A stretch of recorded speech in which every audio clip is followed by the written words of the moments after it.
Well, I would definitely expect the editor-in-chief of Cosmo to look just as sharp as you do tonight. Thank you very much. Those shoes are amazing. These are good, aren't they? These are Jimmy Choos. They're very comfortable. The dress is by the row, the Olsen twins, and my coat is Celine.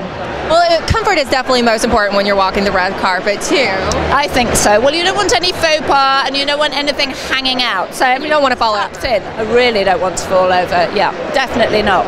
So how exciting is it to be here tonight where Washington meets Hollywood? Well, I've had the most surreal day because we brought the cast of Scandal to the White House Correspondents' Party tomorrow, and today we took them to the White House. And although their set is a replica White House, they'd never actually been before.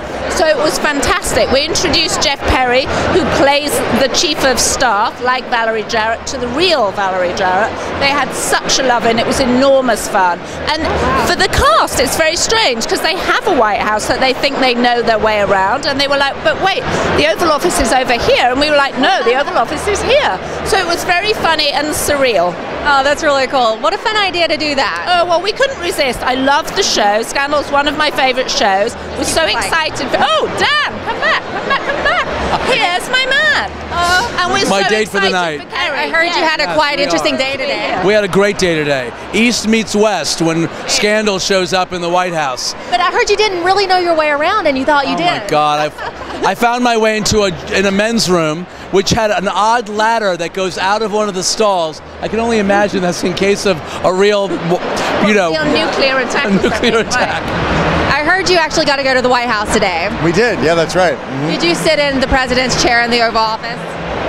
No, I didn't. I was actually visiting the Oval Office yesterday, but I did not dare sit in the president's chair. You know, I think because you do such a good job of playing the president on TV, they should at least allow you that honor.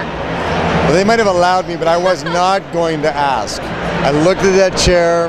I got a picture in the Oval, and I was about to lean against the desk, which I do all the time in Scandal. I kind of lean on the desk. So I thought, oh, that'd be cool to lean on this. So I sort of went, no, I can't do that. So while you were there, did you give Obama any, words of advice, presidential advice, since you do play a president on TV? Had he been there, I would have given him a little talking to, but no. What would you tell him? What advice would you give him? Oh, I would never presume. I'm very grateful he has his job and I don't. Because he's much better at it than I would ever be. It's much better to play one on TV, right? It's so much easier, especially the one with a life that your character has. Exactly. I have more fun. So, 4 more years. Can you handle it? 4 more years.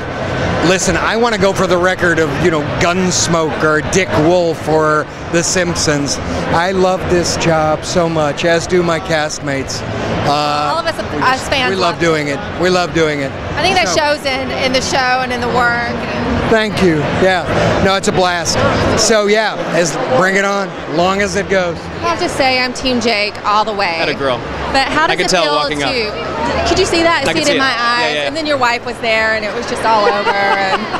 But we had a moment. We had a true moment. You and my wife? Oh, me and you. Babe? Yeah. Way to go. She's hot.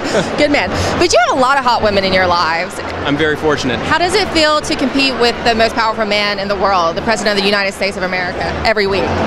Do you think, if I'm command of B613, that he's the most powerful man in the world? That is such a good point. I mean, he might be. I'm not sure.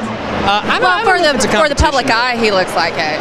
Yeah, he does. He does. You're right. He is the most powerful man in the world. And you know what? He probably is anyway. Tony Goldwyn is hard to beat. I mean, that's true. He's tall. He's handsome. He's shredded. I mean, it's hard to beat. Yeah, he's a good choice for president. I'm actually trying to push you towards Team Fitz now. That's why you keep losing. I know. It's your own fault. It's self-destructive behavior. I'm a big fan of Tony Goldwyn, so. That's awesome. Well, do you think there's any hope for Olivia and Jake at all? It seems that there might be. When we last saw them, they were flying away together on a plane. I know. I was holding my breath. Her phone started ringing, and then I was like, "Don't answer, Olivia. Don't answer." And she listened to you. She listened to you. She heard me from my couch. I believe there's hope. I think if there wasn't hope, we wouldn't care. And I think there's hope. Yeah. Whether or not it pans out in the end, I don't know. But I know there's hope. I That's what you said on Jimmy Kimmel the other night about eating Brad Pitt's leftover olives. Yes. So I feel like if I touch you, I kind of had an encounter with Brad Pitt. Then maybe you also ate one of Brad Pitt's half of his olives. That was a pretty hot scene between you and Guillermo the other night. Thank you. He's here. Where is my G? He ran past, like literally bolted. Sure. Just You'll like a get man, him right? inside, maybe. Yeah. That's his deal.